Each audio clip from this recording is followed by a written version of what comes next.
बिस्मिल्लाहिर्रहमानिर्रहीम। अस्सलाम वालेकुम। मेरा नाम डॉक्टर साइमा इकबाल। मैं आप सबको अपने यूट्यूब चैनल नई सोच विद डॉक्टर साइमा पर खुशामदीद कहती हूँ।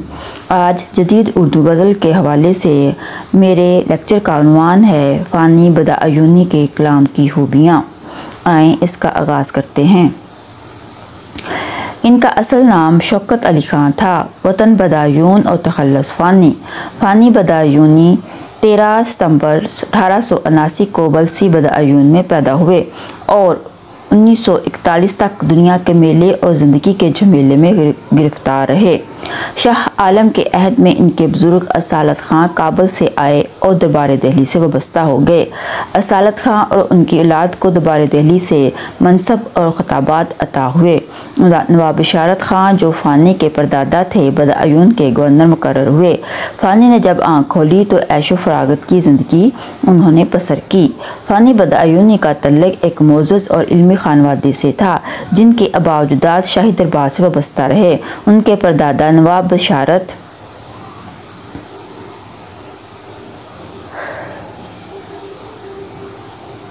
ख़ान बदायून के गवर्नर मुकर्रर हुए, जिससे अंदाज़ा होता है कि फ़ानी का ख़ानदानी पस मंज़र नहायत बावकार और शानदार था।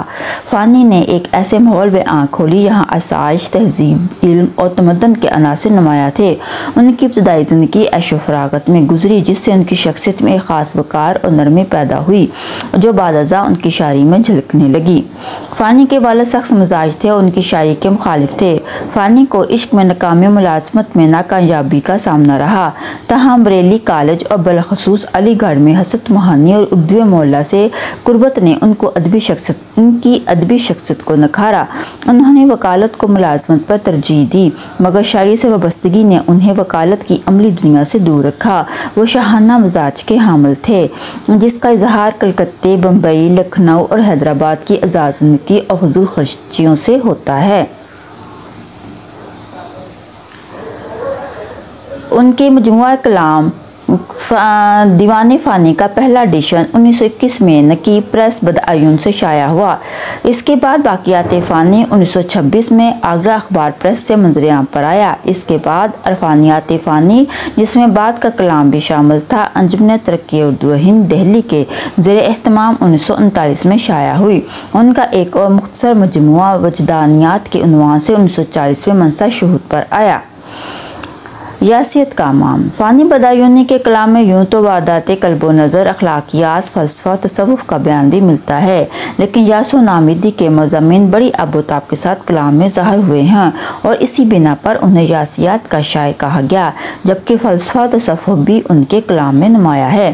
बिलाशुबा फ़ानी बदायूनी की शायरी उर्दू गज़ल में एक फ़िक्री और फ़नी संगे मील की हैसियत रखती है। उनके यहाँ गम सिर्फ़ एक मौजू या दाखिली वारदात नहीं, बल्कि एक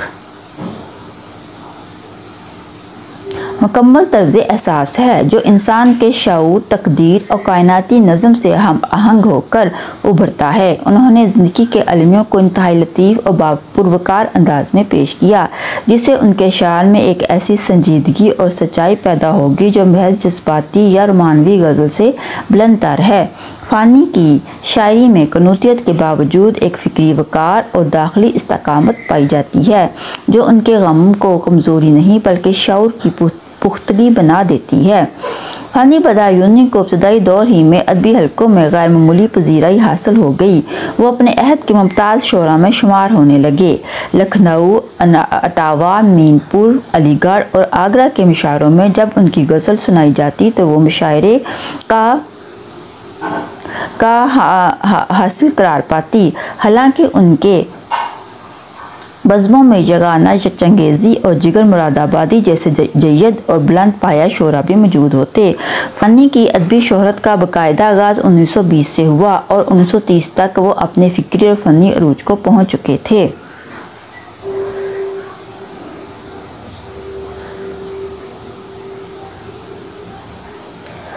फ़ानी एक फितरी शायर थे जिन पर वजदो इस्तगराक की कैफियत हमावक्त तारी रहती। महल कादरी का बयान है कि उनकी एक एक गज़ल कई कई दिनों में मुकम्मल होती थी, क्योंकि वो शेर को फ़कत कहना नहीं बल्कि बरतना जानते थे।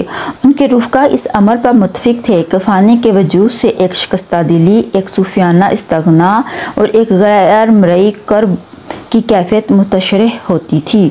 गोया उनकी गज़लों की तलखियाँ, मायूसियाँ और महरूमियाँ उनके चेहरे के खतूत में पढ़ी जा सकती थीं। फ़ानी का सबसे नुमाया पहलू यह है कि वह गम के आगे झुके नहीं बल्कि उसका सामना करते हैं और उससे एक जमालियाती और फ़िक्री निज़ाम अक्स करते हैं। यही वजह है कि मीर से शुरू होने वाली अलमिया शायरी फ़ानी पर आकर एक फ़िक्री इंतहा को छूती है। फ़ानी की गज़ल इस तौर पर जदीद है कि वह दाखिली कर्ब को तहज़ीब, तवाज़ुन और शऊर की ज़बान में बयान करती है। यूँ वो सिर्फ़ एक शायर नहीं बल्कि इंसानी तजर्बे का एक बलीग तर्जुमान बनकर सामने आते हैं। उर्दू शायरी में अलमिया रवायत की बुनियाद अगर मीर के यहाँ मिलती है तो फ़ानी बदायून इस रवायत के आखिरी बड़े नुमाइंदे करार दिए जा सकते हैं। ताहम फ़ानी की इनफरादियत सिर्फ गमगोई में नहीं बल्कि इस अंदाज में है कि वह गम के बयान में कनूतियत का शिकार नहीं होते बल्कि एक बावकार और फ़िक्री रवैया इख्तियार करते हैं। इनका गम एक संजीदा फ़लसफ़ाना रंग रखता है जो न सिर्फ कारी को मुतासर करता है बल्कि इसे सोचने पर मजबूर भी करता है। फ़ानी की शायरी में गम का एहसास शिकस्त नहीं बल्कि शऊर की सतह पर एक बातन अफरोज़ कैफियत में ढल जाता है जो उन्हें अलमिया गज़ल का एक शऊरी और गहरे असरात रखने वाला शायर बनाता है। आए अब इसके अशार देखते हैं। मेरी हयात है महरूम में मुद्दाए हयात, मेरी हयात है महरूम में मुद्दाए हयात, वो राह गुज़र हूँ जिसे कोई नक्शे पाना मिला। तो कहाँ थी ए अजल ए नामरादों की मराद, मरने वाले राह तेरी उम्र देखा किए। बीमार तेरे जी से गुज़र जाएं तो अच्छा, जीते हैं ना मरते हैं ये मर जाएं तो अच्छा।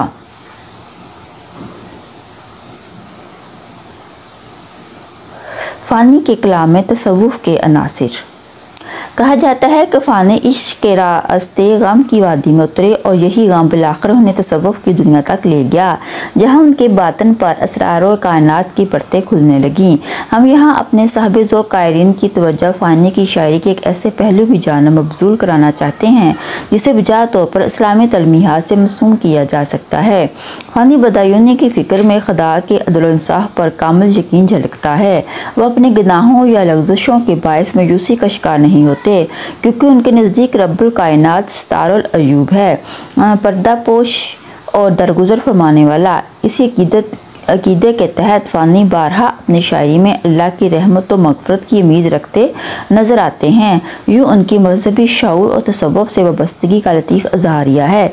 इसकी एक मिसाल देखें। उम्मीद अफ़व है तेरे इंसाफ से मुझे, उम्मीद अफ़व है तेरे इंसाफ से मुझे, याद है खुद गुनाह के तू पर्दा पोश था। या रब तेरी रहमत से मायूस नहीं फ़ानी, लेकिन तेरी रहमत की तख़ीर को क्या कहिए। फ़ानी ने अपनी शायरी में कुरानी आयात तरकीब भी इस्तेमाल की हैं या नहायत लतीफ़ अंदाज से उनका इशारा दिया है और इनसे भरपूर मानी और मफ़हूम पैदा किया है।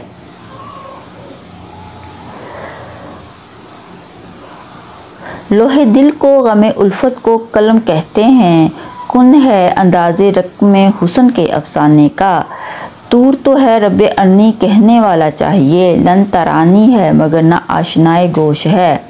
अज़ल में अहले दिल ने बाब रहमत से ना किया पाया, दुआ पाई दुआ के वास्ते दस्ते दुआ पाया।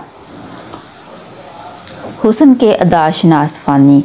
ये कहना दुरुस्त नहीं कि फ़ानी बदायूनी की शायरी सिर्फ़ जबर हयात लाशों को कफन या नज़ाव मर्ग जैसे मौज़ूआत तक महदूद है। अगरचे उनके यहाँ हुज़्न उम्मास की एक गहरी फ़िज़ा मौजूद है, ताहम उनकी शहरी कायनात सिर्फ इसी दायरे में महसूर नहीं। फ़ानी ने कई शहरी रवायतों से फैज़ हासिल किया, मगर उनके असलूब में नुमाया असरात मीर गालिब और हसरत के देखे जा सकते हैं। मीर के बाद अगर किसी शायर को उनका सच्चा जानशीन कहा जा सकता है तो वह फ़ानी है, जिसे गालिब के फ़िक्री तसलसल को इकबाल ने आगे बढ़ाया। मीर महज हुस्न के शायर नहीं, बल्कि वह हुस्न की लताफत और इश्क की बारीक वारदातों के भी गहरे नवाज हैं। इस तरह फ़ानी की गज़ल में अगरचा इश्क की वारदात को मरकज़ी हैसियत हासिल है, लेकिन उनकी शायरी हुस्न की लताफत, अदाशनासी और फ़नकाराना शऊर से भी मामूर है। यूँ फ़ानी की शायरी सिर्फ दर्द व गम की दास्तान नहीं, बल्कि जमालियाती बसीरत और दाखिली तजर्बे की मुतवाज़न तर्जुमान भी है, जो उन्हें उर्दू गज़ल की क्लासिकी रिवायत में एक मुनफ़रिद मकाम अता करती है। ये अशार देखिए। ज़िक्र जब छिड़ गया क़यामत का, बात पहुँची तेरी जवानी तक। अजब आलम है मौजे बर्क़ के पहलू में बादल का, तेरी उल्टी हुई सी आस्तीं मालूम होती है। एक बर्क़ सरे तूर है लहराई हुई सी, देखूं तेरे होंठों पे हंसी आई हुई सी। लो तबस्सम भी शरीके निगाह नाज हुआ, आज कुछ और बढ़ाई गई कीमत मेरी। फ़ानी के यहाँ वारदाते मोहब्बत। फ़ानी बदायूनी की गज़लों में वारदाते मोहब्बत की ऐसी जीती जागती और मुँह बोलती तस्वीरें मिलती हैं, जो कारी को बराह रास्त शायर के कल्बी तजुर्बात से हम आहंग कर देती है। इनके शार में मोहब्बत का दुख, फ़राक़ की कसक, इंतज़ार की तपिश और वसल की उम्मीद इस शिद्दत से जलवागर होती है कि हर शेर एक मुकम्मल वारदात बन जाता है। फ़ानी ने गज़ल को महज एक सिन्फ़े सुख़न नहीं, बल्कि ज़ख्मी रूह की गवाही बना दिया, जो दिल की गहराई से उभरती है और सीधी दिल पर असर करती है। उनके यहाँ इश्क एक रूहानी और दाखिली तजुर्बा बनकर उभरता है, जो ज़ात की गहराइयों में उतरकर एक ऐसी कैफियत पैदा करता है, यहाँ गम, जमाल और इरफान एक साथ हमाहंग हो जाते हैं। यही वह वसफ़ है जिसकी बिना पर फ़ानी की गज़ल को सच्ची वारदात की दस्तावेज़ात कहा जा सकता है। जिनमें तुम्हारा नूर रहा था उनमें अंधेरा रहता है, जब से गहयो आँखों में आंसू तो बहुत हैं नूर नहीं। नगाहे शौक़ के दम तक थी आँखें, अब आँखें यादगारें हैं नज़र की। याद है वो नौउमीदी में हल्की सी झलक उम्मीदों की, हाय वो दिल की बर्बादी पर धोखा सा आबादी का। यासे उम्मीद से काम न निकला, दिल की तमन्ना दिल में रही, तरके तमन्ना कर न सके, ज़हारे तमन्ना हो न सका। जिससे दिल में ज़ख्म पड़े थे, फिर वो नज़रे मरहम न हुई, तुमने जिसे अच्छा न किया, फिर तुमसे भी अच्छा हो न सका। फ़ानी की शायरी का नयापन। फ़ानी बदायूनी जो सतही नज़र में एक क्लासिकी और रवायती शायर महसूस होते हैं, और हकीकत एक गहरे फ़िक्री तनाजुर में ख़ासे जदीद और बसीरत अफरोज़ शायर हैं। बाज़ पहलुओं से वो इकबाल जैसे हम असल मुफ़क्कर शायर से भी ज़्यादा नए दिखाई देते हैं, क्योंकि इकबाल की शायरी अगरचे इनकलाबी और वलवला अंगेज़ है, लेकिन इसकी फ़िक्री असास 19वीं सदी के इंसान मरकज़ नज़रियात पर कायम है। यहाँ इंसान कायनात का महवर और अपनी तकदीर का खुद खालिक तस्वर किया जाता है। इसके बरक्स फ़ानी की शायरी में 20वीं सदी के वजूदी बहरान, ज़िंदगी की बेमानियत, इज़्तिराब, ख्वाहिश मरग, तख़रीब और इंसानी वजूद की उलझनों की तर्जुमान बनकर सामने आती है। यही वो दाखिली कर्ब और फ़लसफ़ाना अदराक है जो उन्हें एक मानवी सतह पर जदीद तर बनाता है। फ़ानी का यह कहना है कि शायर ज़माना मुस्तक़बिल का इंसान होता है, दरअसल उनके शहरी वजदान और पेशबीनी का मज़हर है। उनके अशार में जो कर्ब, बेबसी, सवालिया कैफियत, इंसानी वजूद की पेचीदगियों का बयान है, वो वजूदियत की इस बयान से हमआहंग है जो बाद में 20वीं सदी की नुमाया फ़िक्री तहरीक बना। चनाचे उनके यहाँ महज जज्बाती इज़हार नहीं, बल्कि एक फ़िक्री गहराई, असली मानवियत भी पाई जाती है, जो उनके कलाम को नया वज़न और वक़ार अता करती है। ज़िंदगी जबर है और जबर के आसार नहीं, हाय इस कैद को जंजीर भी दरकार नहीं।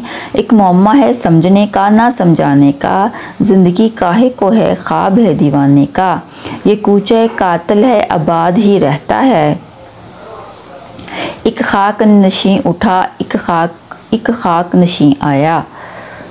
फ़ानी के फ़न की अज़मत। फ़ानी बदायूनी के फ़िक्री ज़ाविया निगाह की अपनी अहमियत है, ताहम इनकी असल अज़मत इनके फ़न में मुस्मर है, जिसका भरपूर एतराफ़ ताहाल नहीं किया गया। फ़ानी ने क्लासिकी रवायत से इस्तिफ़ादा करते हुए मीर से इज़हार का सलीका, सादगी, दुरूबीनी और दर्दमंदी का लहजा हासिल किया, जबकि गालिब से ज़बान की पेचीदगी, अशाराती निज़ाम और अदा का रमज़ो लताफ़त सीखा। फ़ानी का असलूब मीर की दाखिली दुनिया का तसलसल है, मगर इस तसलसल को उन्होंने गालिब के फ़िक्री असासे से नई मानवियत अता की। उनकी शायरी न सिर्फ मुख्तसर बल्कि तवील बहरों में भी फ़नी महारत का मज़हर है, जो मीर की पैरवी का बैन सबूत है। फ़ानी की वो गज़लें जो गालिब की ज़मीनों में कही गई हैं, इस बात का वाज़े ऐलान है कि वो गालिब की शेरी दुनिया में न सिर्फ दाखिल हुए बल्कि ख़ुद को वहाँ साबित भी किया। यूँ फ़ानी एक ऐसे शेरी संगम की हैसियत रखते हैं जो मीर की दिलसोज़ी और गालिब की फ़िक्री पेचीदगी को अपने असलूब में समेट कर नई जिहाद से रोशनास कराते हैं। ये शेर देखिए। लोग वो भी कहते हैं कि ये बेनंगो नाम है, ये जानता अगर तो लुटाता ना घर को मैं। गालिब। बहला ना दिल ना तीरगी शामे गम गई, बहला ना दिल ना तीरगी शामे गम गई, ये जानता तो आग लगाता ना घर को मैं। फ़ानी की दुरूबीनी। गज़ल एक नहायत नाजुक सिनफ़े सुखन है जो हर शायर के बस की बात नहीं। इसमें वही शायर कामयाब होता है जिसके अंदर एक गहरी दुरूबीनी, शदीद दाखिलियत और लतीफ़ जज्बा शऊर की रोशनी मौजूद है।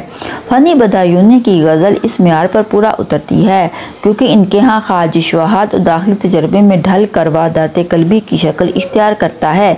इनकी शायरी में तख़य्युल की ताकत तजर्बे को इस अंदाज से रंगो आहंग, नुदरत, तहदारी और ताज़गी अता करती है कि ये शायर में अल्फाज नहीं रहते बल्कि एक इल्हामी कैफियत के लिए हुए महसूस होते हैं। फ़ानी के यहाँ कोले महाल, इस्तारा, पैकर तराशी, फ़िक्रों की तकरार, ज़ुबान की हैरत अंगेज़ रवानी जो मुसलसल रियाजत का समर है, नुमाया अंदाज में जलवागर है। वो आवाज़ों के आहंग से भी काम लेना जानते हैं, जैसे तवील मसवतों की तकरार, नरम और गूंजदार आवाज़ों का इस्तेमाल और एक ऐसी सूती लताफ़त जो पढ़ने वाले को आहिस्तगी से अपने अंदर जज़ब कर लेती है। रोज़मर्रा की चाशनी और ज़ुबान की सादगी से वह अपने तजर्बात को दिल की धड़कन में तब्दील कर देते हैं, जो सामे या कारी के बातन में देरपा असर छोड़ती है। अशार देखें। शौक से नाकामी की बदौलत कूचाए दिल ही छूट गया, सारी उम्मीदें खाक हुई, दिल बैठ गया, जी छूट गया। ना इब्तिदा की खबर है ना इंतहा मालूम, रहा ये वहम के हम हैं सो वो भी क्या मालूम। अच्छा जी, आगे ये शेर देख लें। उनके ये सारे के सारे इसी हवाले से हैं, ये यहाँ तक। आगे फ़ानी का शेरी हुस्न। फ़ानी बदायूनी के कलाम की सबसे नुमाया खूबी उसके ज़बानो बयान की सफाई, फ़िक्री गहराई और माने तरफ़ा है। उनके मौसर शोरा के यहाँ बाज़ औक़ात भर्ती के अल्फाज या गैर ज़रूरी तफ़सीलात का एहसास होता है, मगर फ़ानी का लफ्ज़ नबातुल्ला और बामकसद नज़र आता है। उनके कई मिसरे अपनी बेसाख्तगी, रवानी और गहरी तासरात के बायस ज़बर मिसल बन जाते हैं। उनका कलाम महज़ गम और अलम का इज़हार नहीं बल्कि ज़िंदगी के मुख्तलिफ मरहलों में सहारा बनने वाली एक फ़िक्री रोशनी है। उनके यहाँ दुख, महरूमी, शिकस्त या तलखी की सूरत में नहीं बल्कि एक रूहानी बुलंदी और दाखिली पाकीज़गी के रूप में ज़ाहिर होते हैं, जो कारी के एहसासात को न सिर्फ गुदाज बख्शते हैं बल्कि उसे खुदशनासी और तज़किया नफ्स की राह पर भी गामज़न करते हैं। शेर देखें। दुनिया मेरी बला जाने, महंगी है या सस्ती है, मौत मिले तो मुफ्त ना लूँ, हस्ती की क्या हस्ती है। अच्छा, इसके आगे ये शेर देख लें। ये फ़ानी बदायूनी के हैं जी। आगे जी, फ़ानी का शेरी मकसद। फ़ानी बदायूनी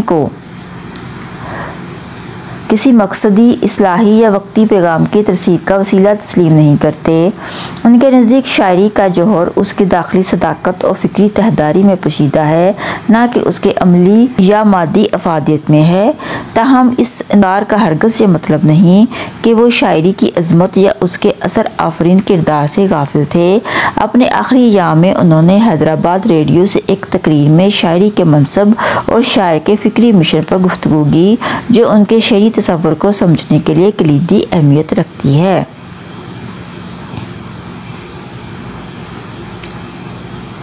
वो लिखते हैं, मैंने शायरी के अफादी पहलू से इनकार किया है। इससे मेरी मुराद मादी अफादियत है। इसके ये मानी हरगज़ नहीं कि यह हकीकी शेर अतिया फितरत के बावजूद बेकार महज है। फितरत ने कोई चीज़ बेकार नहीं खलक फरमाई।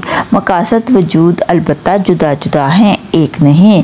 चुनाचे हकीकी शायरी का भी एक मकसद है। हकीकी शेर अहले दुनिया की आंखों से खुद उनकी निगाहों का हिजाब उठाने के लिए खलक किया गया है। जो लोग देखते हैं मगर देखते नहीं, उन्हें देखने पर मजबूर कर देना इसका मिशन है। अहले दुनिया के सामने दुनिया का वो रुख जो रोशन है मगर महसूस नहीं, जो हकीकी है मगर नुमाया नहीं, पेश कर देना शेर के फ़राइज़ में है। ये मकसद ज़ाहिर है, हमेशा से है और हमेशा रहेगा। इसमें कोई रद्दोबदल मुमकिन नहीं। इस आला मकसद पर जो फितरत के ऐन मंशा के मुताबिक है, इनकलाब आलम कभी असरअंदाज नहीं हुए और ना हो सकते हैं। हकीकी शायरी कभी ज़माने के साथ नहीं बदलती, हाँ ज़माने को कभी कभी बदल दिया करती है। Sabras radio number. शेर देखें, तेरा निगाहे शौक कोई राजदान न था, आँखों को वरना जलवाए जाना कहाँ न था। खुद बर्क हो और तूरे तजल्दी से गुजर जा, खुद शोला बंद और वादिये सीना से गुजर जा। एक मौम्मा है समझने का ना समझाने का, ज़िंदगी काहे को है ख्वाब है दीवाने का। हासिल कलाम। फ़ानी बदायूनी के कलाम की सबसे नुमाया खूबी उसका फ़िक्री इर्तिकाज़ और ज़बान बयान की सादगी में गहराई है। वो हर लफ्ज़ को सोच समझ कर बरतते हैं और उनके अशार में कोई लफ्ज़ गैर ज़रूरी महसूस नहीं होता। उनकी गज़लें महज जज्बात का इज़हार नहीं बल्कि एक गहरी फ़िक्री तहलीये होती है जो ज़िंदगी के असरार और रमूज़ पर रोशनी डालती है। उनका अंदाज़ बेतकल्लुफ़ और रुआ है, जिसकी बदौलत उनके अशार ज़बर मिसल बन जाने की सलाहियत रखते हैं। उनके यहाँ मायूसी और महरूमी भी एक मखसूस वक़ार और रूहानी तरफ़ों के साथ जलवागर होती है, जो कारी को ज़हनी और क़ल्बी पाकीज़गी अता करती है। दूसरी अहम खूबी फ़ानी की शायरी का इरफानी और बसीरती पहलू है। वो शायरी को इस्लाह या पैगाम का ज़रिया नहीं समझते बल्कि इरफान और शऊर का वसीला मानते हैं। उनके नज़दीक शायरी का असल मकसद इंसान की आँखों से वो हिजाब हटाना है जो उसे सच्चाई से दूर रखता है। उनके अशार इंसानी तजुर्बात के छुपे हुए पहलुओं को बेनकाब करते हैं। वो कारी को खुद अपनी ज़ात के साथ एक नए रब्त में ले आते हैं। यही वजह है कि उनकी शायरी वक्ती तासुर से बुलंद होकर एक अब्दी मानवियत की हामिल बन जाती है। अच्छा जी, इसके साथ ही मेरा जो लेक्चर है उसका एंड होता है। मुझे उम्मीद है आपको फ़ानी बदायूनी के कलाम की खूबियाँ पसंद आई होंगी। इसके साथ ही मुझे इजाज़त दें। अल्लाह हाफिज़।